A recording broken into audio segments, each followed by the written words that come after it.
They say you cannot choose your family. But what if your family cannot protect you? Then you have to choose someone who can. My name is Iris Whitmore. I am 7 years old, and this is the day I chose my father. The apartment on Sullivan Street smelled like motor oil and desperation. Iris had learned to recognize that smell over the past 3 months. It clung to her father's work clothes when he came home late.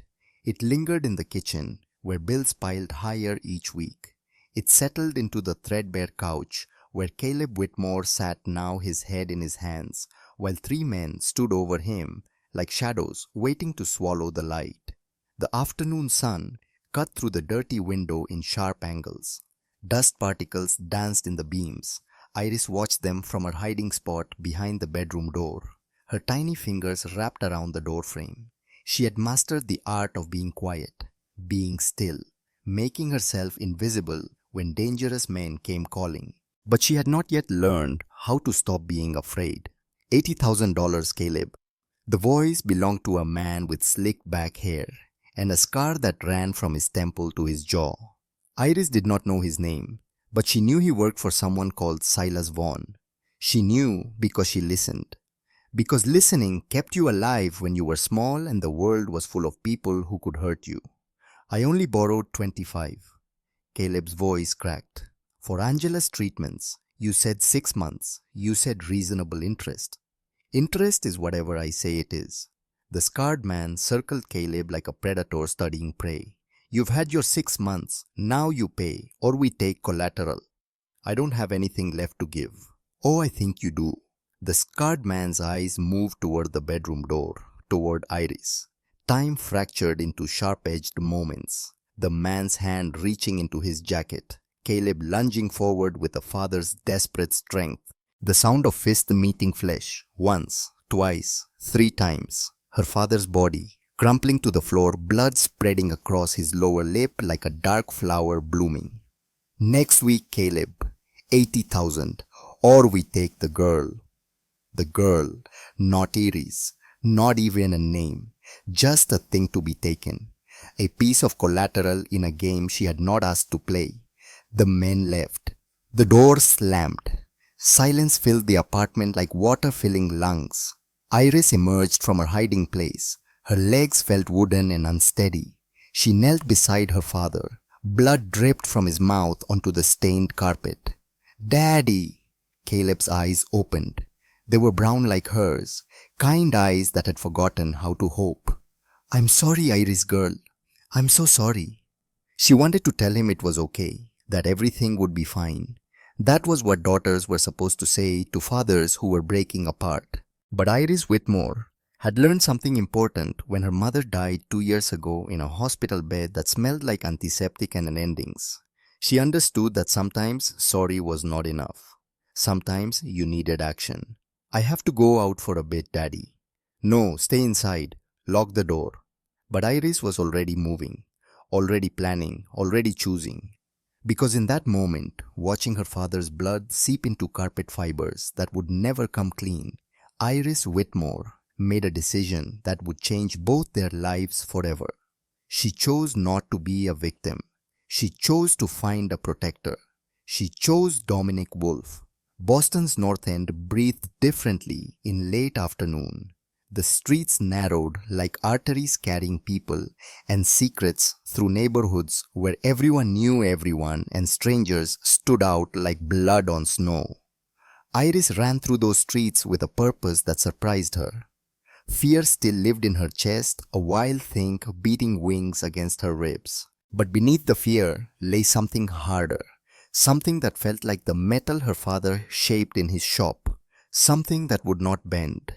She knew where she was going. Caleb had mentioned it once months ago when he thought she was not listening.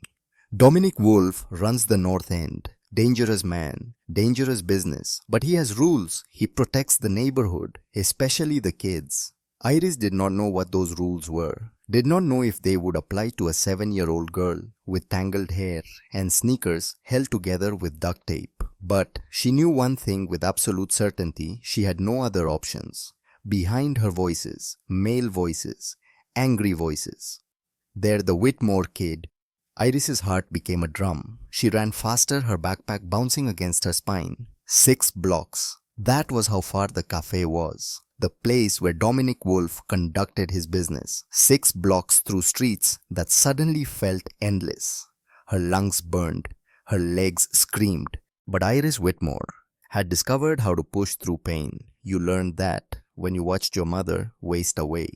When you held her hand through treatments that made her vomit and cry. When you were strong because someone had to be. 5 blocks. The men were closer now. Their footsteps echoed off brick walls. One of them laughed. Actually laughed, like chasing a child was entertainment. 4 blocks. Iris stumbled. Her knee hit pavement.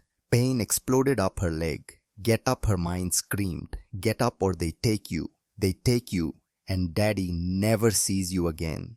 She got up. 3 blocks. Her vision blurred with tears she refused to let fall. Crying could come later. Crying was for when you were safe. Right now, survival was the only thing that mattered. 2 blocks. She could see it now. The cafe with its faded green awning. Tables outside where men sat drinking espresso and speaking in low voices. One of those men would be Dominic Wolfe.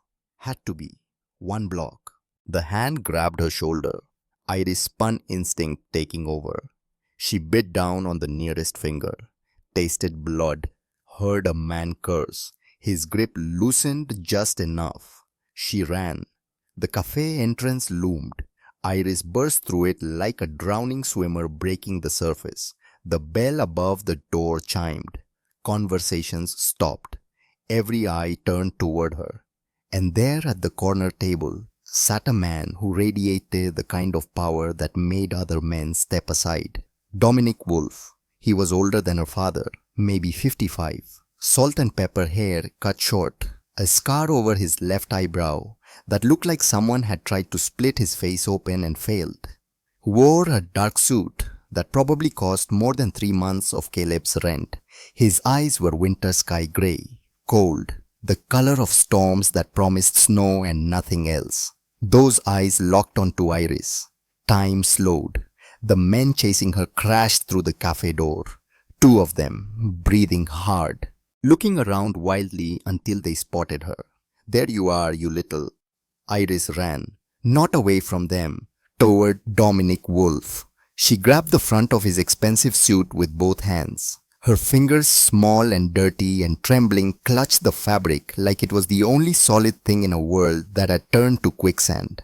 And she said the words that would bind their fates together. Please, mister, pretend you're my dad. Silence fell over the cafe like a held breath. Dominic Wolfe stared at the child clutching his suit. She was small, too small, all sharp angles and hollow cheeks. Her hazel eyes carried the weight of experiences children should never bear. Behind her, the 2 men froze, their faces drained of color faster than water circling a drain, because they recognized him. Everyone in the North End recognized Dominic Wolfe. Boss Wolfe, the scarred man's voice, had lost all its earlier confidence. We didn't know we were just collecting on a debt. The kid's father, the child. Dominic interrupted his voice, quiet and cold as a knife drawn from ice water. Seems to be under the impression that I am her father. His hand moved to rest on Iris's shoulder. The gesture was gentle, almost protective, but the message it sent was clear as a broken glass cutting skin. Are you calling my daughter a liar? The scarred man's mouth opened, closed, opened again. No sound came out. I thought not. Dominic's calculating gaze never left the men. Gentlemen, I believe you have somewhere else to be. They left, fast. The bell above the door chimed their retreat. Only then did Dominic look down at the girl still gripping his suit. You can let go now. Iris loosened her fingers, stepped back, but she did not run, did not apologize. Just stood there with her chin lifted in defiance of everything that had chased her to this moment. Thank you, she said. You're welcome. Dominic studied her with the intensity of someone reading a language he had not spoken in years. What's your name? Iris Whitmore. And those men, Iris Whitmore, why were they chasing you? Because my daddy owes them money. Money he borrowed to save my mommy. But mommy died anyway, and now they want to take me until daddy pays. The words came out flat, factual, as if she were reciting a grocery list instead of describing her own kidnapping. Dominic leaned back in his chair. Around them, the cafe had resumed its normal rhythm. Conversations restarted. Espresso cups clinked, but everyone was listening. Everyone always listened when Dominic Wolf spoke. How much does your father owe? 25,000, but they say it's 80 now because of interest. Predatory lending. Dominic's jaw tightened. Who do they work for? Iris hesitated, then reached into her backpack, pulled out a crumpled business card, held it out. The card read, Silas Vaughn. Financial Solutions. Something flickered across Dominic's face, an emotion too quick to catch. But when he spoke again, his voice carried an edge that could cut through steel. Silas Vaughn is a bottom feeder who preys on desperate people. And you, Iris Whitmore, are far too smart to have run here by accident. It was not a question. It was an observation. Iris met his storm-colored eyes with her hazel ones. In that moment, she looked nothing like a frightened child. She looked like someone who had made a calculated decision and was waiting to see if it would pay off. My daddy said you have rules that you protect kids in the North End. Your daddy is correct. Then protect me. The simple directness of it hit Dominic harder than any punch he had taken in 30 years of violence. This child had not come here to beg, had not come here to cry. She had come here to negotiate. Garrett Reed, Dominic's second-in-command, materialized at the table. 45 years old, built like a brick wall, loyal as they came. He had been listening from the bar. Boss, take Miss Whitmore to Beatrice's bakery. Make sure she gets cleaned up and fed. Dominic stood. I need to have a conversation with Silas Vaughn. Just like that, Iris's voice stopped him. You're going to help me. Dominic turned. For the first time in longer than he could remember, he felt something crack in the armor he had built around himself. This child, this brave, terrified, impossibly strong child, reminded him of someone he had failed to protect. I knew you'd help, Iris said quietly, because my daddy said you protect kids, and I need someone to protect me. How did you know I would say yes? Because. Iris shouldered her backpack, ready to follow Garrett. You have sad eyes, like you lost someone, and people who lost someone remember what it feels like to need saving. She walked away, just like that, leaving Dominic standing in the cafe with those words echoing in his skull. Sad eyes, someone he had lost. Catherine, his sister, dead 8 years now, leaving behind a son Dominic had been protecting from the shadows ever since. This child saw too much, understood too much. And Dominic Wolf realized with the certainty of stones dropping into deep water that Iris Whitmore had just changed the course of his life forever. Beatrice Sullivan's bakery sat 3 blocks from the cafe, tucked between a laundromat and a barbershop that had been run by the same family for 4 generations. The place smelled like bread and cinnamon and safety. Iris stood in the small kitchen in the back, holding a mug of hot chocolate she had not yet tasted, watching through the doorway as Dominic made phone calls in the main shop. His voice was low, controlled, but Iris could hear the steel underneath. I don't care who gave you permission. The Whitmore debt is cleared, all of it. No, this is not negotiable. Tell Silas Vaughn that if he comes within 5 blocks of that family again, he'll answer to me personally. A pause. Yes, that's exactly what I mean. He ended the call. Made another, this one to a different number. Caleb Whitmore, this is Dominic Wolf. Your daughter is safe. She's with me. No, she's not in danger. Quite the opposite. A long pause. When Dominic spoke again, his voice had softened slightly. Your debt, it's gone. All of it. Consider it paid in full. Because that's what fathers do, Mr. Whitmore. They protect their children. Through the doorway, Iris saw her father's answer affect Dominic, saw the man's jaw tighten, saw him close his eyes for just a moment. Take care of your daughter. She's braver than most men I know. He ended the call, stood there in the empty bakery, sunlight streaming through the windows, dust motes dancing around him. For the first time he looked tired, old, human. Beatrice emerged from the kitchen, wiping flour from her hands. She was 60 years old, with steel grey hair pulled back in a bun and perceptive eyes that missed nothing. "That child," she said, nodding toward Iris, "has been listening to every word." "I know, and you're just going to let her. She's earned it." Beatrice studied him with the familiarity of 20 years of friendship. "This isn't just about helping a desperate father, is it?" "No. She reminds you of Catherine." Dominic's hands clenched into fists, released. "She reminds me of what Catherine would want me to be." "And what's that?" "Better." Iris chose that moment to step out of the kitchen. The hot chocolate was half gone now, warming her from the inside. She looked at Dominic with those ancient eyes. "Thank you for helping my daddy." "You're welcome." "But I can't go home yet," Dominic frowned. "Why not?" "Because there's other kids, 7 of them, and they can't run away like I did." The temperature in the bakery seemed to drop 10 degrees. "What did you say?" Iris set down her mug with the careful precision of someone who knew that what came next was important. Life or death important. "When those men grabbed me yesterday before I escaped, I heard them talking. They have a warehouse at Pier 17. They keep kids there. 7 kids whose parents can't pay. They're waiting for ransom." Dominic exchanged a look with Garrett, who had been standing guard by the door. "Iris." Dominic knelt down to her level, his sharp gaze searching hers. "Are you saying you were captured before and you escaped?" "Yes." "And you didn't mention this because I knew you'd send me home if I told you." Iris's chin lifted, that familiar defiance. "But I promised those kids I'd come back for them. I told Ruby, she's 6, that I'd bring help. I told her someone would save us." "Ruby?" "Detective Thorne's daughter. She's been there 3 days." "The twins have been there a week. Maya's the oldest. She's 10. She takes care of the little ones." Each name landed like a stone in still water, creating ripples, expanding outward. Dominic straightened. His face had gone hard, carved from granite.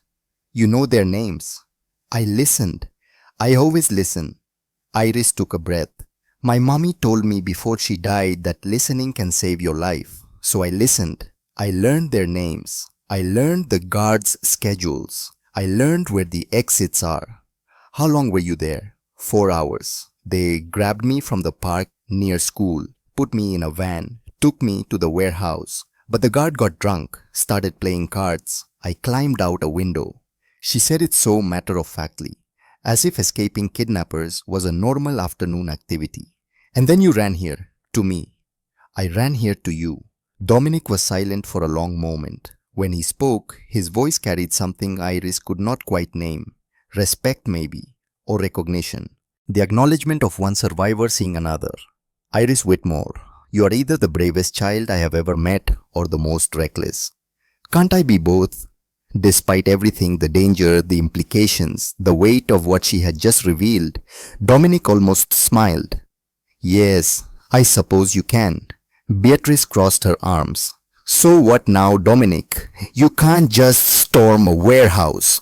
"No, I can't." Dominic pulled out his phone, started scrolling through contacts. "But I can gather intelligence, call in favors, put together a team." "How long will that take?" 24 hours, maybe less. And those kids, Dominic's jaw clenched, will have to wait. "No." Iris's voice cut through the room, small but absolute. "They can't wait. Ruby's is scared. She's not eating. The twins cry at night. They need help now. And rushing in without a plan gets everyone killed. Then make a faster plan." The audacity of it, this 7-year-old girl giving orders to the most powerful man in the North End, would have been comical if it were not so deadly serious. Garrett cleared his throat. "Boss, if Vaughn really has 7 kids, this is bigger than collection work. This is kidnapping for ransom, federal crime." "I'm aware." "Which means someone's protecting him, someone with resources." Dominic's eyes narrowed. The Benedettos. The name hung in the air like smoke from a gun. Iris did not know who the Benedettos were, but she saw the way Dominic's face changed when he said it, saw the way Garrett's hand moved instinctively toward his jacket, where she suspected a gun was hidden. "They're moving into Boston," Garrett said, "testing boundaries, using Vaughn as their point man." and targeting children to intimidate families. Dominic's voice had gone cold again. Arctic cold, the kind of cold that killed. They're declaring war. What do we do? Dominic looked at Iris, really looked at her. This small girl with tangled hair and eyes that carried too much knowledge.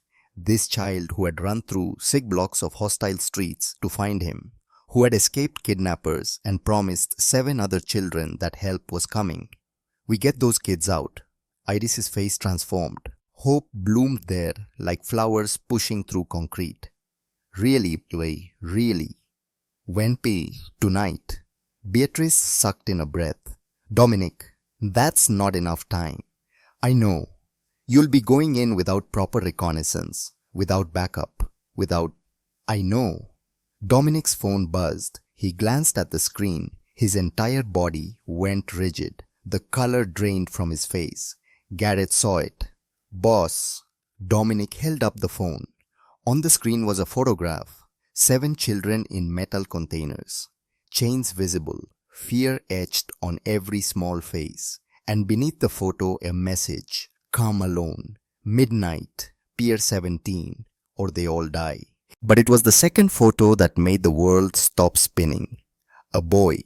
Maybe 8 years old. Brown curly hair. Brown eyes. Tied to a chair in what looked like an office. Fear on his face. But also defiance. The same defiant chin Dominic saw in every photograph he kept hidden in his desk drawer. The boy was wearing a school uniform. The name tag read Theo W. And beneath that photo a second message. Found your secret wolf. The nephew you've been hiding for 8 years. Choose carefully. Dominic's hand trembled. Just once. Just enough for Iris to notice. Who is that? She asked quietly. No one. But his voice cracked on the word. You're lying. Dominic looked at this child who saw too much, who understood too much, and he made a decision that went against every instinct he had honed over 30 years of survival. He told her the truth. His name is Theo. He's 8 years old, and he's my nephew. The words fell between them like stones into deep water. Garrett's face went white. Boss, how did Vaughn? I don't know. Dominic's fingers tightened around the phone until his knuckles went bone white. I don't know how he found out. Iris stepped closer. You've been protecting him, haven't you? From far away, without him knowing. Yes. Why? And there it was, the question that contained multitudes. The question whose answer reached back 8 years to a rainy night and a car crash that changed everything. Dominic sank into the nearest chair. Suddenly, he looked every one of his 55 years. More. His mother was my sister, Catherine. The name came out rough, like speaking around broken glass lodged in his throat. She died 8 years ago. Car accident on Route 93. Theo was just an infant, barely 8 months old. He paused. The bakery was silent except for the hum of the refrigerator in the back. Catherine wanted out of this life, out of the violence. She was going to testify against the criminal organization, going to help put them away. But the night before she was supposed to meet with the prosecutor. He did not need to finish. Iris understood. Even at 7 years old, she understood. They killed her. They made it look like an accident, brake failure. She went off the road, into a concrete barrier, died instantly. Dominic's voice was hollow. Theo survived, barely. He was in the back seat, protected by his car seat. But Catherine, he stopped, breathed, continued. I couldn't take him, couldn't raise him, because everyone I love becomes a target. Everyone I get close to dies. So I put him in the foster system. Good people, safe people. But I've been watching, sending gifts, making sure he has everything he needs, from a distance. Because you love him, Iris said simply. Because I failed his mother, and I will not fail him. Garrett was already moving. I'll call the team. Full mobilization. We go in hard and fast. No. Dominic stood, the decision settling over him like armor. The message said, come alone. If I bring an army, Vaughn kills them all. It's a trap, obviously. So you're just going to walk into it. That's exactly what I'm going to do. Iris tugged on Dominic's sleeve. What about the other kids? If you go in alone, how will you get everyone out? It was the question Dominic had been avoiding. The impossible equation. One man, 8 children, unknown number of guards, a warehouse specifically chosen for its isolation and lack of witnesses. The mathematics of survival did not add up. I don't know, he admitted. For the first time since she had run into that cafe, Iris looked scared. Really scared. Because the man she had chosen to protect her had just admitted he did not have all the answers. But we'll figure it out, Dominic added. Together. Together. You know the warehouse layout. You know the guards' patterns. You've met the children. Dominic knelt down again eye level with Iris. I need your help, but I need you to understand something first. This is dangerous. More dangerous than anything you've ever done. I know. People might die. I know. You might die. Iris was quiet for a moment. When she spoke, her voice was steady, certain, old beyond her years. My mommy died even though the doctors tried to save her. Those kids are going to die if nobody tries to save them. I'd rather die trying than live, knowing I could have helped and didn't. The words hit Dominic like a physical blow. This child, this impossible, brave, heartbreaking child. Okay then, he held out his hand. Partners. Iris took it. Her child's grip disappeared in his large one, but her hold was firm. Partners. Beatrice made a sound that might have been a laugh or a sob. You're both insane. Probably, Dominic agreed. What do you need from me? Keep Iris safe until midnight. And then, he hesitated. Then pray I don't get us all killed. The next 6 hours passed in careful preparation. Garrett called in every favor owed. Assembled a team of 12 men, all veterans of Dominic's organization, all willing to die if necessary. At 11:45, they loaded into 3 black SUVs. Iris sat between Dominic and Garrett in the lead vehicle. The city passed by outside the windows, lights and shadows, people going about their normal lives, having no idea that somewhere in the darkness 8 children waited for rescue or death. Dominic's phone buzzed one more time. Another photo. This one just of Theo. Closer, more detailed. The boy's eyes were brown, like Catherine's had been. And beneath the photo, a final message. Midnight Wolf, don't be late, clock's ticking. Dominic showed the photo to Iris. That's your nephew, she said. That's my nephew. We're going to save him. Yes, we are. Promise. Dominic looked at this child who had chosen him, who had run through dangerous streets to find him, who had somehow seen past his reputation to something worth saving. I promise. The SUV turned onto the street leading to Pier 17. The warehouse loomed ahead, dark and silent against the Boston harbor. Inside those walls, 8 children waited. And Iris Whitmore, 7 years old, brave beyond reason, prepared to walk into hell itself to bring them home. Chapter 6. The Warrior Detective. The warehouse at Pier 17 crouched against the harbor like a sleeping beast. 3 stories of corrugated metal and broken windows, rust bleeding down its sides. The kind of building where screams would go unheard and bodies could disappear into the dark water beyond. Iris stared at it through the SUV window. Her reflection stared back, a small girl with tangled hair and ancient eyes. Behind her reflection, the warehouse waited. You're scared. Dominic's voice was quiet. Not a question, an observation. Yes. Good. Fear keeps you sharp. Keeps you alive. My mommy used to say that being brave doesn't mean not being scared. It means being scared and doing it anyway. Your mother was a wise woman. Iris turned from the window. Did you know her? No. She died slowly. Took 6 months. Every day she got a little weaker, a little smaller, until one day she just stopped. Iris's voice was steady, factual, the way children speak when emotion would break them. I was 5. I learned to cook, to clean, to call 911 when she couldn't breathe. I learned that sometimes love isn't enough. Dominic felt something crack in his chest. This child, this impossibly old child. Is that why you ran to me, because you learned that love isn't enough? I ran to you because love without power is just watching people die. Iris met his winter grey eyes with her hazel ones. And I'm done watching. Before Dominic could respond, headlights cut through the darkness. Another vehicle approaching. Not one of theirs. Garrett's hand moved to his weapon. Boss, hold position. The car pulled up beside them. A sedan. Unmarked. The driver's door opened and a woman stepped out.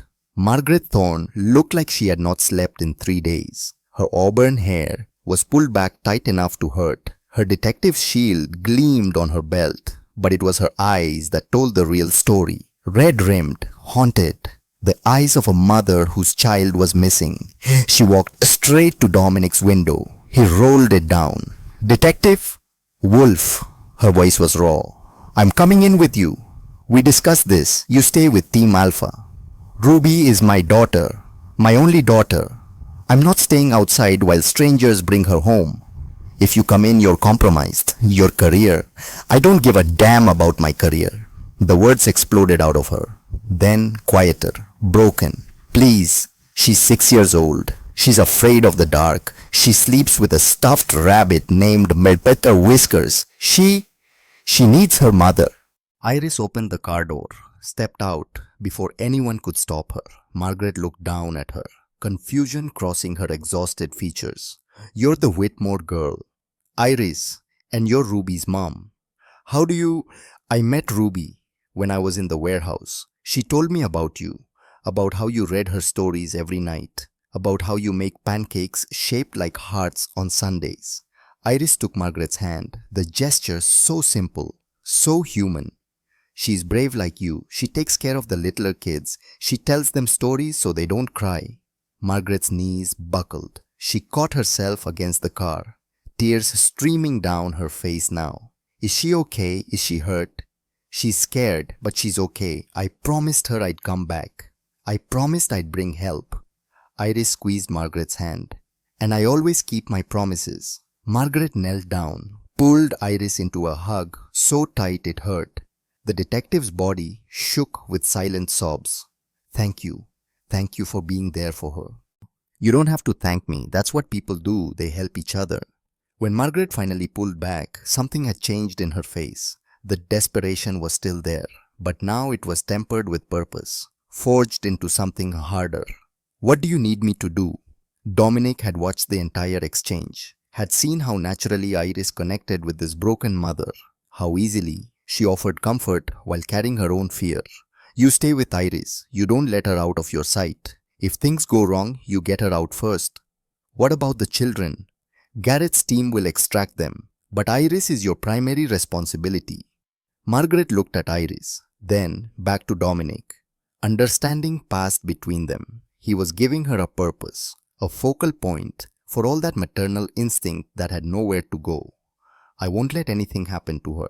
See that you don't. They had 30 minutes until midnight. 30 minutes to prepare for what could be a massacre. Dominic gathered his team in the shadows behind an abandoned shipping container 2 blocks from the warehouse. 12 men, all hardened, all loyal, all willing to die. But it was the boy who appeared from the darkness that changed everything. Uncle Dominic. Everyone spun, weapons drawn, aimed at a teenager who stood with his hands raised, tears streaming down his face. Not Theo. Theo was 8, held captive inside. This boy was 15, lanky, dark hair falling over frightened eyes. Tommy Rizzo, son of Vincent Rizzo, who ran numbers for Dominic's organization. Tommy, Garrett lowered his weapon. What are you doing here? I had to warn you. I had to. The boy's voice cracked. They have my dad. Dominic stepped forward. Explain. Now. Silas Vaughn. He came to our house 3 days ago. Said if my dad didn't help him, didn't feed him information about your operations, he'd kill me. Kill my little brother. Tommy wiped his face with shaking hands. Dad didn't want to. He's loyal to you. But Vaughn had pictures of us. At school, at home, everywhere. So Vincent's been the leak. He didn't have a choice. There's always a choice. But Dominic's voice lacked its usual steel because he understood. God help him, he understood. What would he not do to protect Theo? Iris stepped forward, studied Tommy with that unnerving intensity. You're scared, but you're not lying. Tommy looked at her. Who are you? Someone who knows what it's like when bad people threaten your family. Iris turned to Dominic. We can use him. Use me how? You said Vaughn thinks your dad is working for him. So call him. Tell him you're at the warehouse, that you saw Dominic's team setting up, that he should move the prisoners. Understanding dawned on Garrett's face. Create confusion. Make them move. When they do, they'll be exposed. But my dad will be saved along with everyone else, Dominic said. But only if you help us.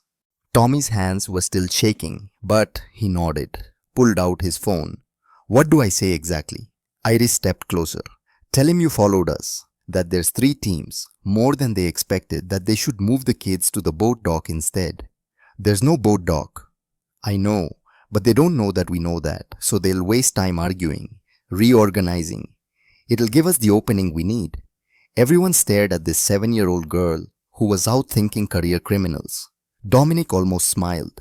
Make the call. Tommy did. Put it on speaker so they could all hear. Mr. Vaughn, it's Tommy Rizzo. I'm at the warehouse. My dad told me to follow Wolf's crew and they brought an army. At least 40 guys, military gear. They're setting up on all sides. Silas Vaughn's voice crackled through the speaker. Angry, suspicious. Why should I believe you? Because my dad's helping you. Because I don't want him hurt. They're planning to breach at midnight from 3 points. But if you move the kids to the boat dock on the south side, they won't see. You'll have time to escape. A long pause. Then, South Dock. There is no South Dock. Yes, there is. It's hidden behind the old containers. My dad showed me once. Please, Mr. Vaughn, if you stay there, everyone dies. Another pause. Muffled voices, arguing. Then, fine. We'll check it out. But if you're lying, kid, your father pays the price. The line went dead. Tommy looked like he might vomit. Did it work? We'll know in 5 minutes, Garrett said. They waited in silence. The harbor wind cut through their clothes, carrying the smell of salt and rust and old violence. Iris stood next to Margaret. The detective's hand rested on her shoulder, protective, maternal. You're very smart, Margaret said quietly. I have to be. Small people can't fight with fists, so we fight with thinking. But did your mother teach you that? My mother taught me that the world is full of people who will hurt you, but it's also full of people who will save you. You just have to be brave enough to find them. Margaret's throat worked. I'm glad Ruby found you. I'm glad too. She's nice. She shared her food with the twins even though she was hungry. That's the kind of person who deserves saving. 4 minutes. Dominic checked his weapon. A Glock 19, clean, reliable, loaded with 15 rounds that might not be enough. 3 minutes. Garrett distributed comm units, small earpieces that would keep all teams connected. Before they moved out, Dominic pulled up surveillance footage on his tablet. He'd called in a favor. Federal agents were already en route, staged 3 blocks away, waiting for his signal to move in and make arrests. The camera Iris would wear wouldn't just record. It would broadcast directly to FB command. 2 minutes. Iris felt her heart beating. Fast. Too fast. Fear crawling up her spine like spiders made of ice. 1 minute. Movement. The warehouse's north door opened. 4 guards emerged. Then more. They were moving. Actually moving. Heading south toward the fabricated boat dock. It worked. Garrett breathed. Not yet, it hasn't. Dominic keyed his comm. All teams. They're dividing their forces. Alpha take the north entrance as soon as it's clear. Bravo maintain position on east. I'm going in the front door. 30 seconds. Boss, that's suicide. That's an order. Dominic looked at Iris, knelt down to her level one more time. You stay with Margaret. If shooting starts, you run. You don't look back. You don't try to help. You just run and you keep running until you're somewhere safe. Understood? But the kids will be fine. Garrett's team knows what they're doing. And Theo, your nephew. Something flickered across Dominic's face. Pain, maybe. Or fear that he had learned to hide so well it only showed in cracks. "I'll get him. Promise. I promise." He started to stand. Iris grabbed his hand. "Mr. Wolf, when my mommy died, she told me something. She said that the people we love never really leave us. They live in here." Iris touched her chest, over her heart. "Your sister Catherine, she's still with you and she's proud of what you're doing." Dominic's eyes burned. "How do you know what Catherine would think?" "Because I know what my mommy would think. She'd think that you're a good man trying to do a good thing. And that's all that matters." For the first time in 8 years, Dominic felt Catherine's presence. Not as a ghost haunting him, but as a memory warming him, giving him strength. "Thank you, Iris." "Don't thank me. Just come back alive." The warehouse smelled like rust and desperation. Dominic moved through the shadows like a predator born to darkness. Behind him, Margaret followed, silent, professional. Her detective training overriding her mother's panic. Most of the guards had moved to the south side, chasing the phantom boat dock, but not all. Vaughn was too smart for that. 2 men stood watch inside the main entrance. Dominic studied them from behind a stack of pallets, both armed, both alert. "I can't take them both without noise," he whispered into his comm. "Then don't." Iris's voice crackled in his ear. Dominic froze. "Iris, you're supposed to be with Margaret." "I'm with Margaret. She's right behind me." "What are you?" But Iris was already moving. She had slipped from Margaret's grasp when the detective was checking her weapon. Now she stepped into the open. A small girl with tangled hair walking into a warehouse full of killers. The guards saw her, raised their weapons. "Don't shoot!" Iris's voice was high, frightened. Everything a scared child should be. "Please, I got lost. I'm looking for my daddy." The guards exchanged glances, lowered their weapons slightly. "Kid, how did you get in here?" "The door was open. I was playing hide and seek and I got lost and I'm scared and..." One guard moved toward her. "All right, calm down. We'll help you find." Margaret stepped from the shadows behind him. Service weapon pressed to the base of his skull. "Don't move. Don't speak. Hands on your head." The second guard spun. Dominic was already there. Gun to the man's temple. "On your knees, slowly." 30 seconds later, both guards were zip-tied and gagged, secured behind the pallets.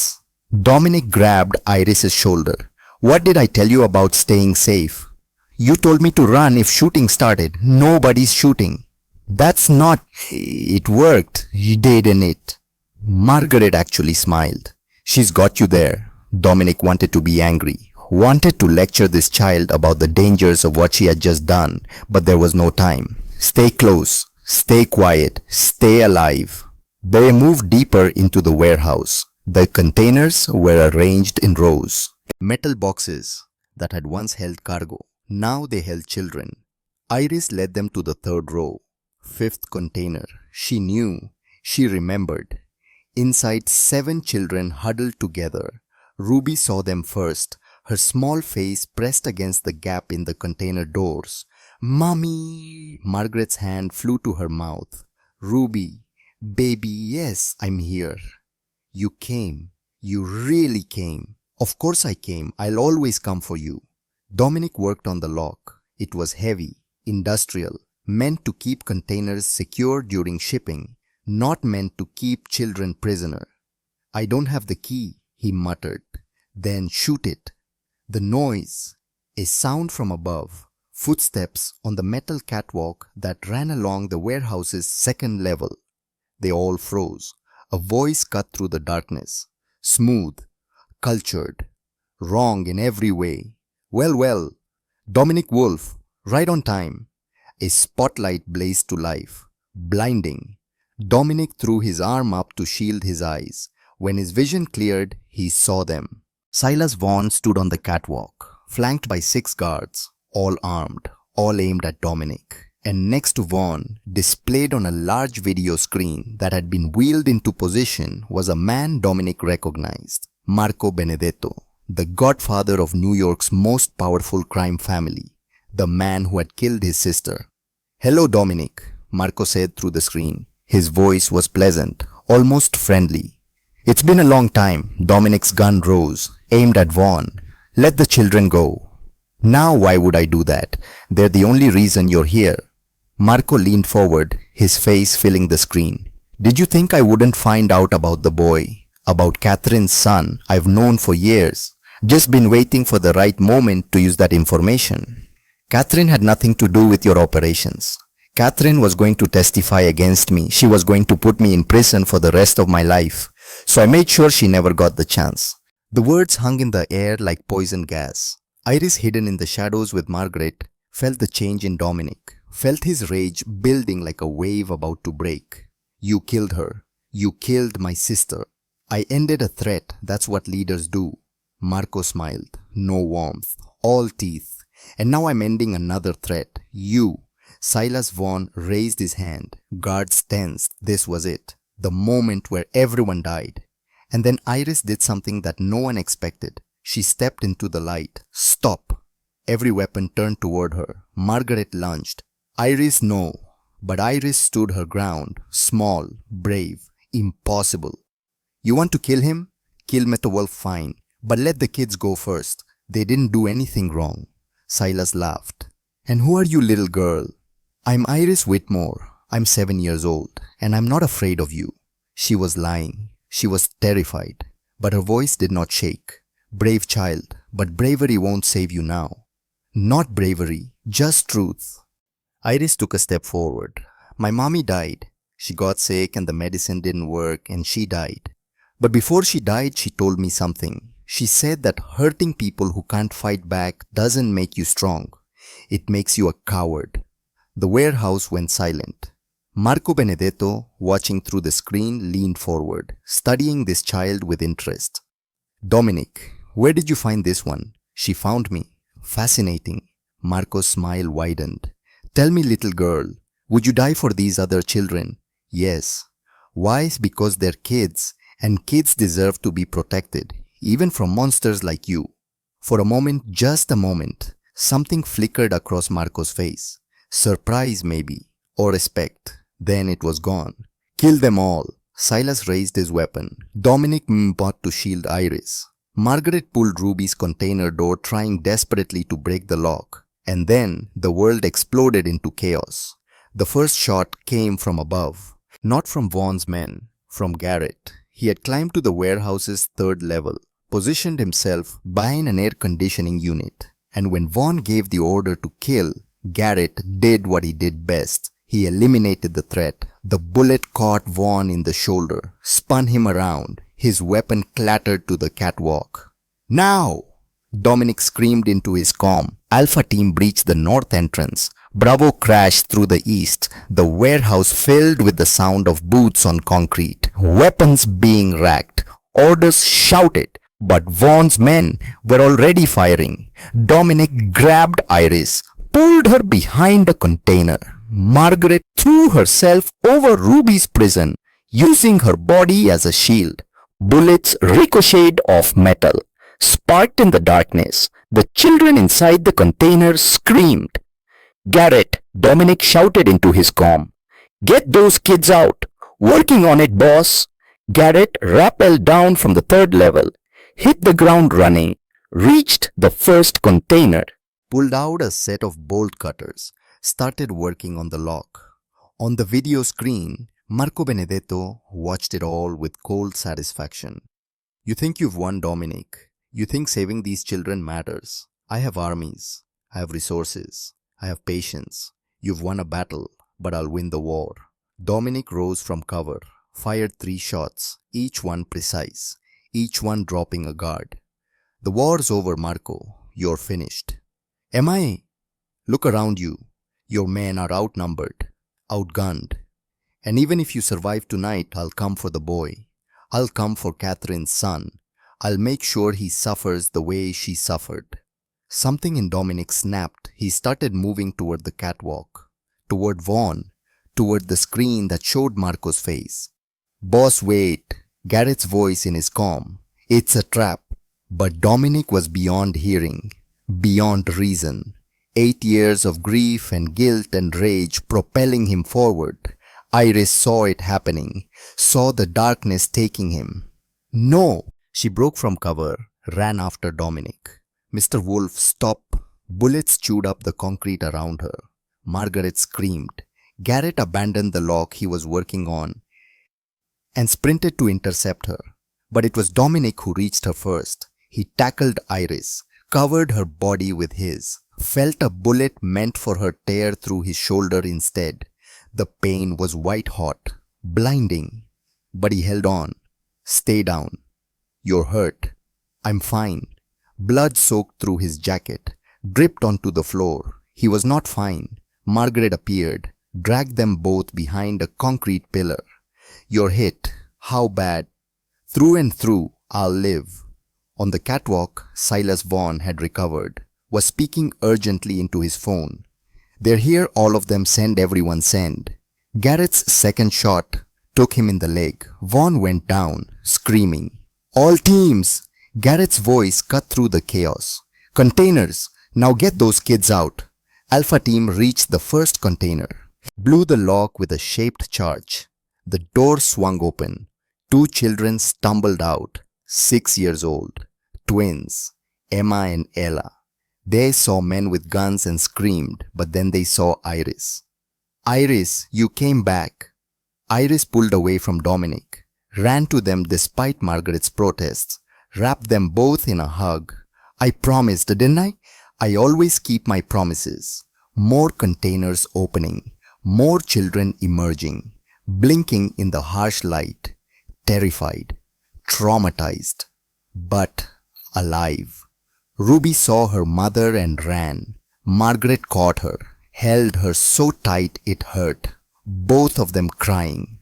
Maya, the oldest at 10, helped the younger ones, guided them toward the exit where Dominic's men waited. 7 children, all accounted for, but one more remained. Theo. On the video screen, Marco Benedetto smiled. Looking for someone, Dominic. Your nephew is upstairs, 3rd floor, the office. But if you want him, you'll have to come alone and unarmed. Boss, don't. I'm going. Dominic struggled to his feet. His shoulder was on fire, blood loss making him dizzy. Garrett, get everyone out. All the children, all our people, now. What about you? I'll get Theo. Then I'll get out. Iris grabbed his hand. I'm coming with you. Absolutely not. He's scared. He's alone. He needs to see a kid, not a stranger. Iris, you need me. You know you do. Dominic looked at this impossible girl, this brave, foolish, heartbreaking girl. If I say run, you run. No questions, no hesitation. Deal. Margaret stepped forward. Then I'm coming too. Detective. Someone needs to watch both your backs, and I'm the only one here with actual tactical training. Dominic almost smiled. Fair point. And they moved through the warehouse, past the empty containers, past the guards that Garrett's team had subdued, up the metal stairs to the 2nd level, then the 3rd. The office door stood open, light spilling out. Inside, Theo Wolf sat tied to a chair, 8 years old. Brown curly hair, brown eyes full of defiance and fear. But it was the man standing behind him that made Dominic's heart stop. Not Silas Vaughn, Vincent Rizzo, Tommy's father, Dominic's trusted lieutenant, holding a gun to Theo's head. I'm sorry, boss. Vincent's voice shook. I'm so sorry. But they have my boys. They have my family. I don't have a choice. There's always a choice. Not this time. Not when it's your children. On the video screen mounted on the office wall, Marco Benedetto laughed. Beautiful, isn't it? I turned your most loyal man against you, used his love for his sons, weaponized it. Marco leaned forward. That's the difference between us, Dominic. I understand that love makes us weak. You never learned that lesson. Love doesn't make us weak. Iris stepped into the room. Love makes us strong enough to do hard things. All eyes turned to her. And who is this? My name is Iris, and you're wrong. Am I? Yes. Iris walked toward Vincent, slowly, carefully.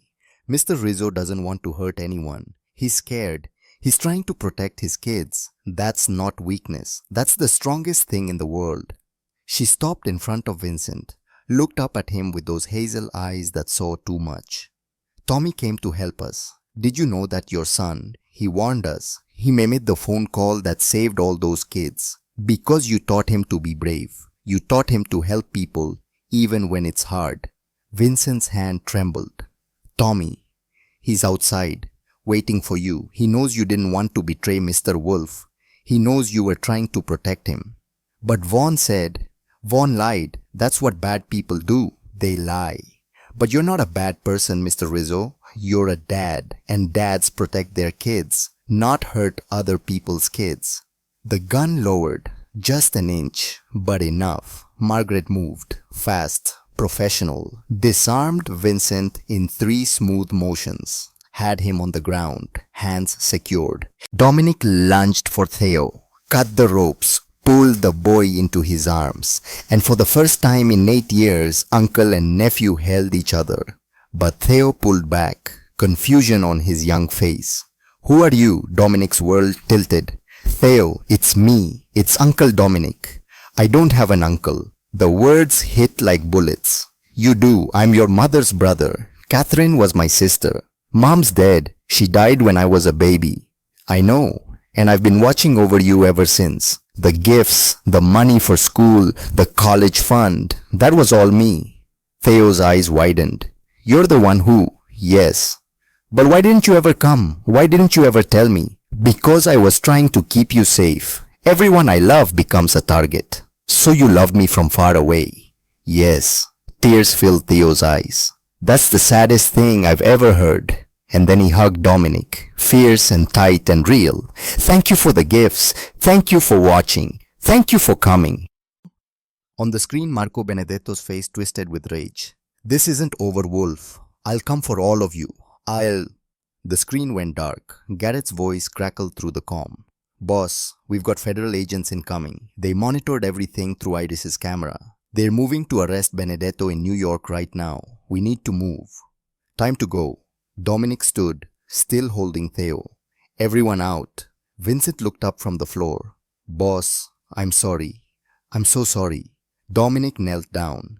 Tommy helped us tonight. Your son was brave. He'll be protected. And so will you. Testify against Benedetto. Help us end this. And your family stays safe. Vincent nodded through tears. Thank you, boss. Thank you. They ran. Down the stairs, through the warehouse, past the empty containers that had held children, out into the Boston night where police sirens wailed in the distance. Garrett had the vehicles ready. Dominic's men loaded the children. 7 scared kids wrapped in blankets, being taken to safe houses, to doctors, to therapists who specialized in trauma. Margaret held Ruby, refusing to let go. I have to stay, she told Dominic. I'm a cop. I need to be here when the feds arrive to give a statement. You'll be implicated. I don't care. My daughter's safe. That's all that matters. Dominic nodded, respect in his eyes. You're a good mother, detective. And you're a good man, Wolf. Don't let anyone tell you different. Iris stood between them, small, tired, covered in dust and someone else's blood. Ruby ran to her, hugged her. Thank you for coming back. Thank you for not forgetting. I'll never forget you, Ruby. Never. The sirens were closer now, flashing lights visible in the distance. We have to go, Garrett urged. Dominic lifted Iris into the SUV. Theo climbed in beside her. 2 children who had both lost mothers, both found something unexpected in the darkness. As they pulled away, Iris looked back at the warehouse, at the place where 8 children had waited for rescue, at the place where she had learned that sometimes bravery meant stepping into the light even when you wanted to hide in the shadows. Did we win? Theo asked quietly. Iris thought about it, about Ruby reunited with her mother, about the twins who were finally safe, about Vincent Rizzo choosing to lower his weapon at the last moment. Yes, she said, we won. But as the SUV carried them into the night, Dominic's shoulder throbbing, his sister's son beside him, and a brave 7-year-old girl who had changed everything. He knew the truth, the battle was won, but Marco Benedetto still needed to face justice, and somehow they would all be part of making sure that happened. Chapter 10. Aftermath and Reckoning. The safe house smelled like antiseptic and coffee. Dominic sat on a kitchen chair while a doctor Garrett trusted stitched his shoulder wound. 17 stitches. The bullet had gone clean through. Lucky, the doctor said. 2 inches to the right and it would have hit an artery. Dominic did not feel lucky. He felt exhausted, felt old, felt the weight of 30 years of violence pressing down on him like stones piled on a drowning man. Theo had not left his side. The 8-year-old boy sat on the floor, back against Dominic's leg, silent, processing, his small hand occasionally reaching up to touch his uncle's knee, making sure he was real, making sure he was still there. Iris sat at the kitchen table with a cup of hot chocolate she had not touched. Her hazel eyes tracked everything. The doctor's movements, the way Garrett paced by the window, the police scanner crackling in the corner. Federal agents secured the warehouse, Garrett said, listening to the scanner. They're finding everything, the containers, the evidence, Vaughn's records. He paused, and Vaughn himself shot twice, singing like a canary about the Benedetto operation. Marco, already lawyered up in New York, but with Vaughn's testimony and the recording from Iris's camera, Garrett smiled grimly. He's going down. He'll fight it. Let him fight. The feds have enough now to bury him. The doctor finished the last stitch, bandaged Dominic's shoulder, gave him antibiotics and pain medication he probably would not take. You need rest, real rest, not your version of rest where you stay up all night planning. I'll rest when this is over. It is over, boss, Garrett said quietly. We got the kids out, all of them. Vincent Rizzo's testifying against Benedetto. Detective Thorne is handling the official investigation. We won. But Dominic knew better. Wars did not end with one battle, especially not wars with men like Marco Benedetto. His phone buzzed. A text from an unknown number. You think you've won. You haven't. I'm coming for you, Wolf. And when I do, that little girl who thought she could lecture me, she dies first. MB. Dominic's hand clenched around the phone. Rage and fear mixing into something cold and sharp. Iris saw his face change. What's wrong? Nothing. You're lying again. She was right. He was lying. And she deserved better than lies. Marco Benedetto sent a threat against you. The kitchen went silent. Theo looked up.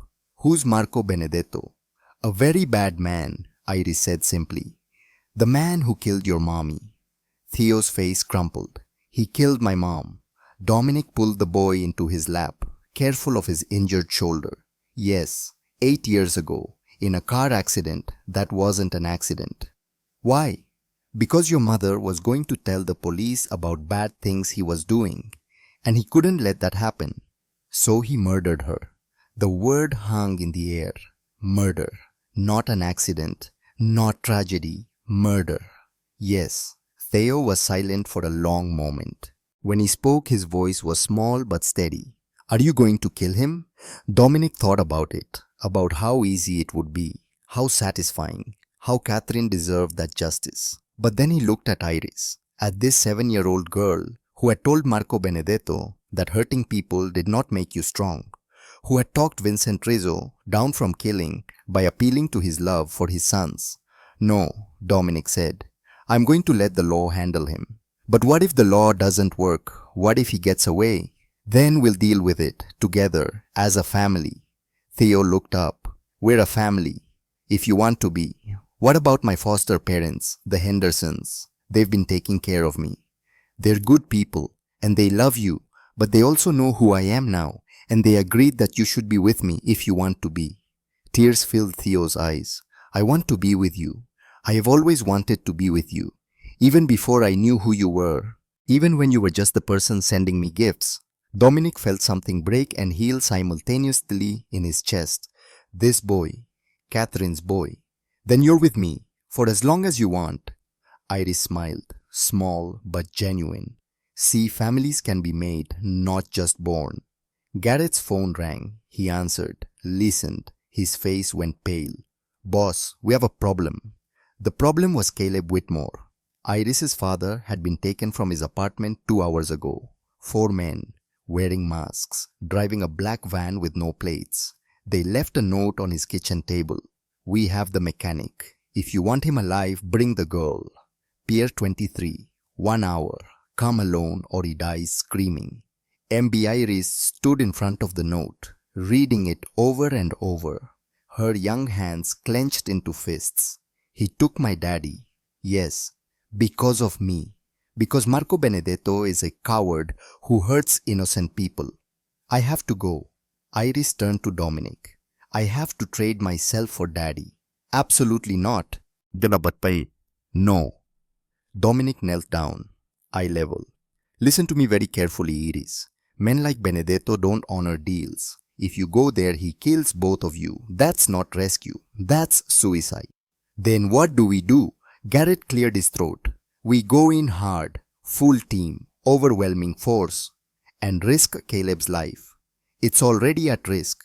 Dominic's phone rang. Unknown number. He answered on speaker. Wolf. Marco Benedetto's voice was smooth, pleasant, wrong.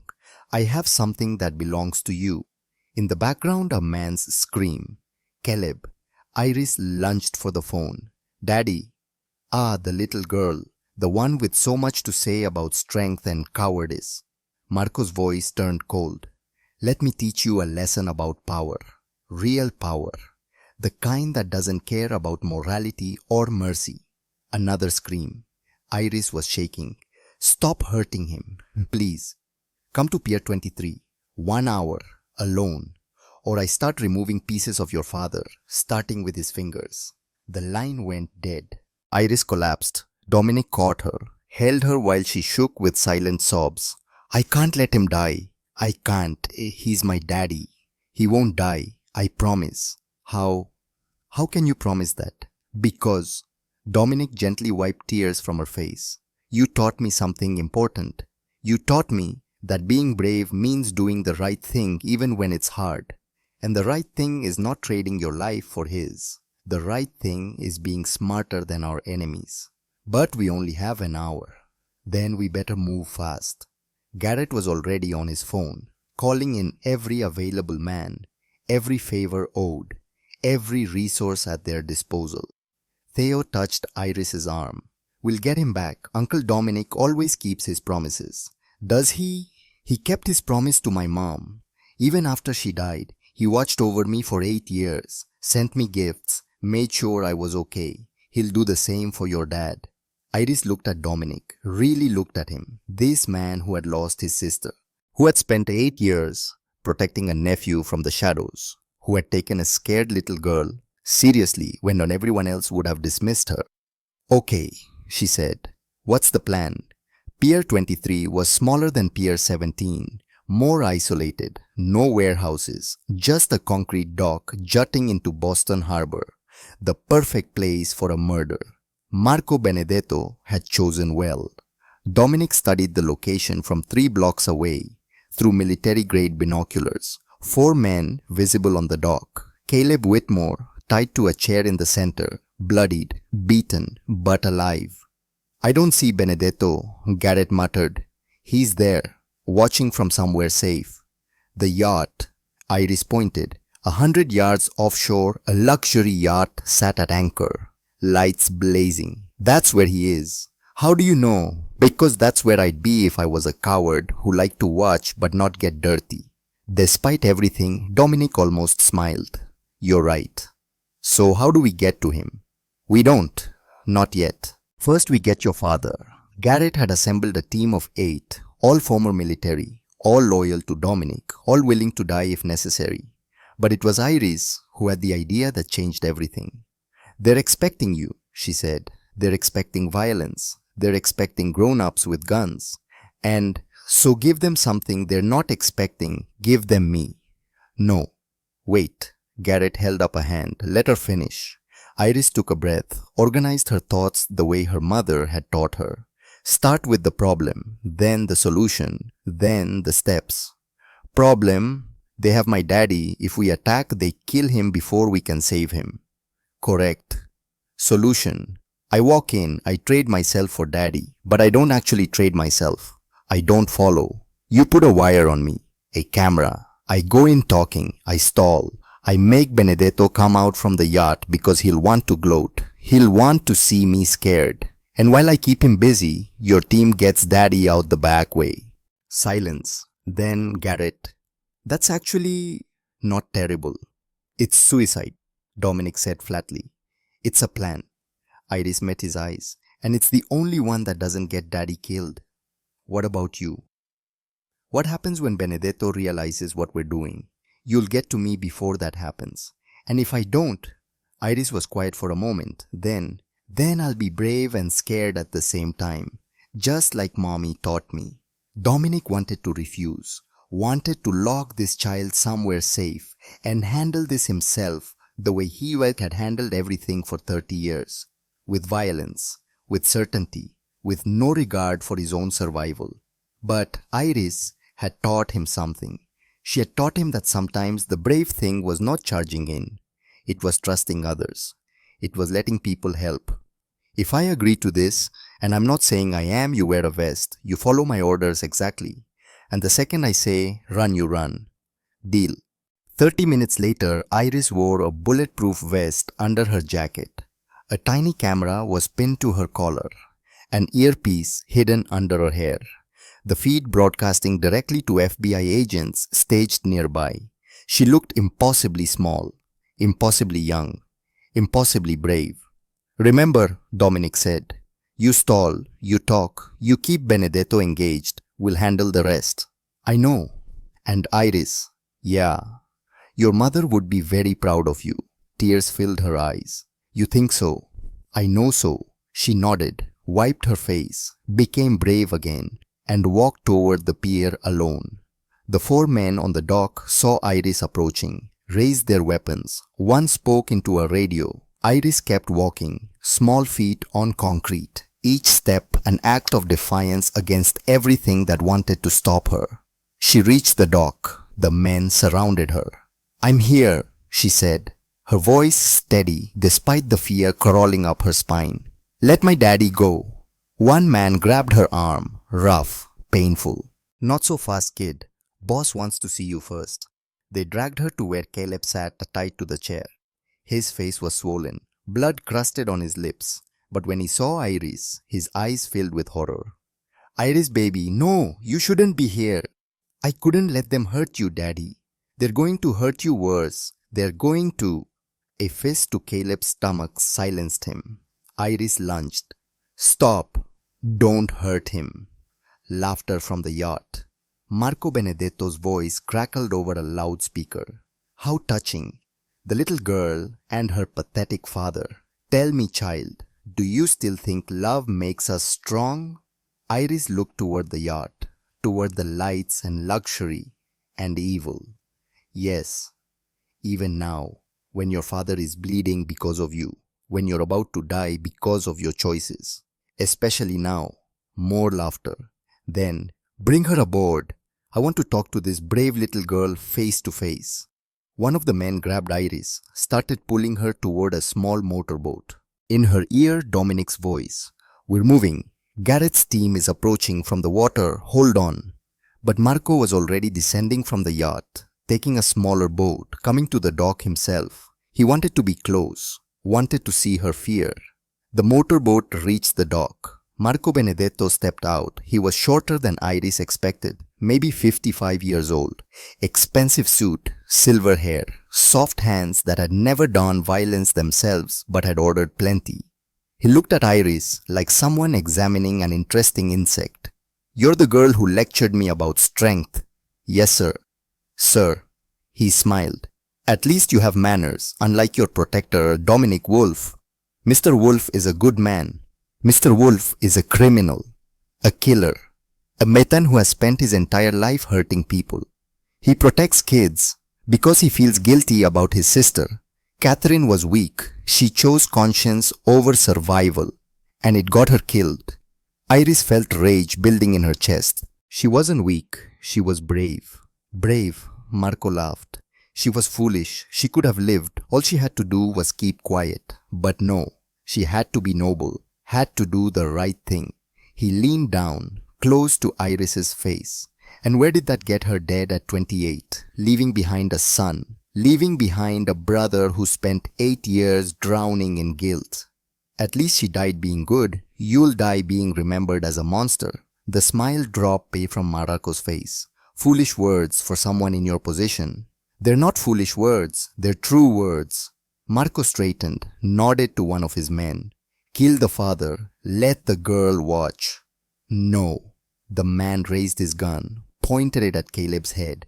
Time slowed. Iris saw Caleb close his eyes, saw him mouth the words, I love you, saw the man's finger tighten on the trigger, and then chaos. Garrett's team burst from the water. 8 men in tactical gear, weapons up, moving with military precision. The man pointing the gun at Caleb spun, fired wild. The bullet went wide.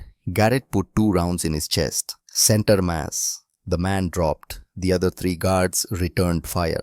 The dock erupted into a gunfight. Marco grabbed Iris, used her as a shield. A knife appeared in his hand, pressed to her throat. Stop! His voice cut through the chaos. Everyone stop or I open this child's throat. The shooting stopped. Garrett and his team held position. Weapons trained, but not firing. And then Dominic stepped onto the dock. He had been circling from the south, waiting for his moment. Now he walked through the smoke and blood and chaos like a ghost made solid. Let her go, Marco. Or what? You'll kill me, you're outnumbered. Outmaneuvered, I win. No. Dominic stopped 20 feet away. You've already lost. How do you figure? Because every word you've said tonight has been recorded. Every threat, every order to kill, every admission of murder. Dominic pointed to Iris's collar. That camera there broadcasting live to the FBI. They've been watching, listening, building their case. Marco's face went white. You're lying. Am I? Look behind you. Marco turned. At that moment, federal agents appeared. Not boarding his yacht, they were already surrounding the dock. Dozens of them, weapons drawn, warrants in hand. They'd been staged nearby, waiting for the signal. They knew where to find you because you came out of hiding to kill a child. Dominic said, your ego got you caught, Marco, just like Catherine predicted it would. The knife trembled against Iris's throat. If I'm going down, she's coming with me. No. Theo's voice. The 8-year-old boy appeared from behind a shipping container. You don't get to hurt anyone else, not ever again. He was holding something. A phone. Recording. I'm Theo Wolf. My mother was Catherine Wolf. And I just recorded you admitting you killed her. Everyone's going to see this. Everyone's going to know what you did. Marco's hand shook. The knife drew blood. Just a drop. Iris didn't flinch. You can kill me, she said quietly. But it won't change anything. You'll still go to prison. You'll still be caught. And everyone will remember you as the man who was so scared of a 7-year-old girl that he had to hide behind her. For a long moment, no one moved. Then Marco lowered the knife. Federal agents swarmed him, knocked him to the ground, cuffed him. As they dragged him away, he looked at Iris one last time. You should have stayed hidden, little girl. You should have let the adults handle this. Iris touched her throat, felt the small cut, the blood. Adults had 30 years to stop you. It took a kid 1 week. The hospital was quiet at 3 a.m. Iris sat in the emergency room while a doctor cleaned and bandaged the cut on her throat. It was shallow, would heal without stitches, would leave a small scar. You're very lucky, the doctor said. Another millimeter and it would have been serious. I don't feel lucky. No, I imagine you don't. Caleb sat beside her, his own injuries bandaged, broken ribs, fractured cheekbone, bruises that would take weeks to fade, but alive. I'm sorry, he whispered. I'm so sorry, Iris girl. This is all my fault. I borrowed money I couldn't repay. I put you in danger. Stop. Iris took his hand. You borrowed money to save mommy. That's what love looks like. That's what family does. But you almost died. But I didn't. And neither did you. And the bad man is going to jail forever. That's what matters. Caleb pulled her into a gentle hug, both of them crying now, relief and trauma and love all mixed together. Dominic watched from the doorway, Theo beside him, both of them exhausted, both of them safe. Detective Margaret Thorne appeared with coffee. Federal prosecutor says Marco Benedetto is facing 47 charges, including murder, kidnapping, racketeering. Between Vaughn's testimony, Vincent Rizzo's cooperation and the recording Iris got, she smiled. He'll die in prison. Good. Iris is a hero. You know that, right? That little girl saved everyone. She did.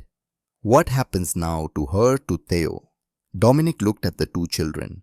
Theo, who had lost his mother 8 years ago.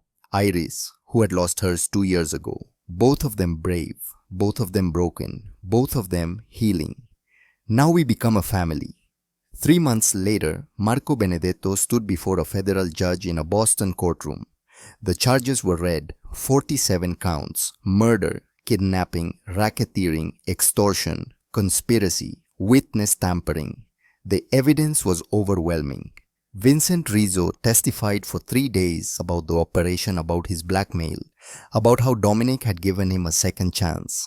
Tommy Rizzo provided documents his father had hidden as insurance. Silas Vaughn, facing his own charges, corroborated everything. And Iris's camera footage. The recording of Marco admitting to killing Catherine, threatening to murder a 7-year-old girl, using children as weapons. The jury deliberated for 4 hours. Guilty on all counts. The judge showed no mercy. Mr. Benedetto, you have built an empire on the suffering of others. You have terrorized families, murdered innocents, threatened children. This court sentences you to 3 consecutive life sentences without possibility of parole. You will spend the rest of your natural life in federal prison. Marco showed no emotion, but as they led him away in chains, he looked at the gallery, where Dominic sat, with Iris on one side, Theo on the other, a family built from the ashes of Marco's violence.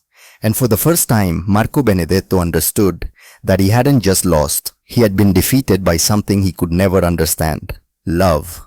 Boston Family Court was less intimidating than Iris expected. Just a wood-paneled room with a kind judge who smiled at her. Iris Whitmore, do you understand what's happening today? Yes, ma'am. I'm being adopted. And do you want to be adopted by Dominic Wolfe? Iris looked at Dominic, this man who had started as a stranger, become a protector, then a friend, then family. Yes, ma'am. Very much. And Mr. Whitmore, you're supportive of this adoption. Caleb stood. He looked healthier now, had quit the dangerous work, had started at one of Dominic's legitimate businesses, making enough to support himself with dignity. Iris will always be my daughter. Biology doesn't change that, but Mr. Wolfe can give her things I can't. Safety, opportunity, a future. His voice cracked. He saved her life. He saved mine. And now he's giving us both a chance to heal. I'll always be grateful. The judge nodded. And Iris, you understand you'll have 2 fathers now. 2 men who love you and want what's best for you. Yes, ma'am. One who made me. One who chose me. That's a beautiful way to put it. The gavel came down. Adoption granted. Iris Whitmore Wolfe, welcome to your new family. Theo cheered. Garrett wiped his eyes. Beatrice Sullivan, sitting in the back row, sobbed openly. Iris ran to Dominic. He picked her up, held her close. Thank you, she whispered. For what? For pretending to be my dad, and then deciding to be my dad for real. Thank you for choosing me, for seeing something in me worth saving. Outside the courthouse, reporters waited. The story had made national news. The little girl who took down a mob boss. The Mafia protector who became a father. The detective who risked everything to save her daughter. But Dominic avoided them all, took Iris and Theo home. Home was a brownstone in a better neighborhood, not the North End anymore. Somewhere quieter, safer, with a yard where children could play. That Sunday the Wolfe household was full of life. Caleb Whitmore arrived at noon carrying his toolbox. He'd been fixing the back porch railing, part of his weekly routine. Still Iris's father by blood, still part of her life, but comfortable now with sharing that role with Dominic. How's my Irish girl? Caleb hugged his daughter. Good daddy Caleb, I got an A on my essay. That's my girl, smart like your mother. At 1 p.m., Margaret Thorne's car pulled up. Ruby burst out, 8 years old now, growing but still remembering. Iris. The two girls who had survived together hugged, then ran off to play, leaving the adults to talk. How's she doing? Dominic asked Margaret. Better. Still has nightmares sometimes, but therapy helps, and knowing Iris is safe helps more. Margaret smiled. She talks about you, about how the scary mafia man became a father, says it's her favorite real-life story. Not so scary anymore. No, I suppose you're not. Tommy Rizzo arrived at 2, 17 now, tall, working part-time at Dominic's security firm, learning honest work from a man who understood second chances. Boss, got those reports you wanted. Tommy, you can call me Dominic now. We're not in that business anymore. I know, but you gave my dad a second chance. Gave me a future. Boss feels respectful. Vincent Rizzo had testified against Benedetto, helped the FBI dismantle the entire operation. In exchange witness protection for him and his sons, they'd moved upstate, started over, lived clean. Your father called yesterday, Dominic said. He's proud of you. I'm proud of him. He made hard choices. For us. At 3, Beatrice Sullivan arrived with fresh bread, because some traditions never changed. My bakery still has that back room, she told Dominic quietly. Still keep it ready, just in case someone else needs saving. Because there would always be someone else. Always be another scared child. Another desperate parent, another person who needed protection. But now, Dominic had help, had family, had a purpose that went beyond violence. That evening, Iris sat at her desk. Writing My Hero by Iris Whitmore Wolfe, age 9. My hero isn't a superhero or a movie star. He's my dad. His name is Dominic Wolfe. He used to be someone scary. Someone people were afraid of. But then I met him and I saw something different. I saw someone who wanted to protect people, who wanted to be good even when it was hard. My dad taught me that being brave doesn't mean being scared. It means being scared and doing the right thing anyway. He also taught me that families aren't just about blood. They're about choice, about choosing to love someone even when it's difficult. I chose him, and he chose me back. And that makes us a real family. My dad isn't perfect. Sometimes he has nightmares about the bad things that happened. Sometimes he blames himself for things that weren't his fault. But that's okay, because I have nightmares too. And we help each other. That's what families do. Downstairs, Dominic was helping Theo with algebra. The boy was 10 now. Tall like his mother had been. Smart, kind, everything Catherine would have wanted. Dad. Theo looked up. He called Dominic that now. Dad, not uncle. Do you ever wonder what mom would think about all this? Every day. And I think she'd be proud of both of us, of how we didn't let her death destroy us, how we found each other, how we built something good from something terrible. You think Iris would have liked her? I know she would have. A knock at the door. Dominic tensed. Old instincts dying hard. But it was just Garrett, retired now, running legitimate security operations, living clean. Boss, got something you should see. He handed Dominic an envelope, no return address, postmarked from upstate New York. Inside a photograph, old, faded, Catherine, pregnant, standing next to an ultrasound image, but not just any ultrasound. 2 babies, side by side, twins. On the back of the photo handwriting Dominic recognized, Catherine's handwriting. If you're reading this, I'm gone. But there's something you need to know. Theo has a twin sister. I hid her, kept her safe from the people who wanted to hurt me. Find her Dom, protect her. She's in the foster system under the name Emma Thorne. She's your family. Don't let her grow up alone. Dominic's hands shook. Boss, Theo has a sister. Catherine had twins. What? Iris appeared at the top of the stairs. She had been listening. Of course she had. We have to find her. Iris, this is family. She's family. And family protects each other. Iris came down the stairs, took the photo, studied it. Where do we start? Dominic looked at this child, this impossible, brave, heartbreaking child who had changed his life 2 years ago by running into a cafe and asking him to pretend to be her father. She had saved him, given him purpose, given him family, and now she was ready to do it again, to save someone else, to build their family bigger. We start with the foster system records. We find Emma Thorne. We bring her home. Together. Theo joined them, the three of them standing in the hallway, a family built from broken pieces, ready to add another piece, ready to save another life, because that was what they did now.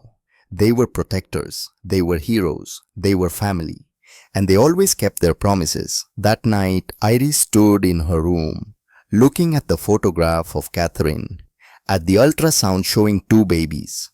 Somewhere out there, a girl named Emma Thorne was living without knowing she had family, without knowing that her brother Theo was searching for her, that Dominic was ready to protect her, that Iris was ready to be her sister. Iris touched the small scar on her throat, the mark Marco Benedetto had left, a reminder of how close she had come to losing everything, but also a reminder of how far they had all come. "I'll find you, Emma," Iris whispered to the photograph. "I promise." And I always keep my promises. Outside her window, Boston glittered in the darkness. A city full of people, full of stories, full of broken families waiting to be healed. And in a brownstone in a quiet neighborhood, a former Mafia boss, his nephew, his adopted daughter, and all the people who had become their extended family prepared for their next adventure. Because some families are born, some families are chosen, and the very best families are built from courage, love, and the willingness to fight for each other no matter what. Iris Whitmore Wolfe closed her eyes. Tomorrow they would start searching. Tomorrow they would begin the next chapter. But tonight she was safe. She was loved. She was home. And that was enough. The strongest families aren't the ones born without struggles. They're the ones who choose each other despite them. Iris Whitmore Wolfe, age 9.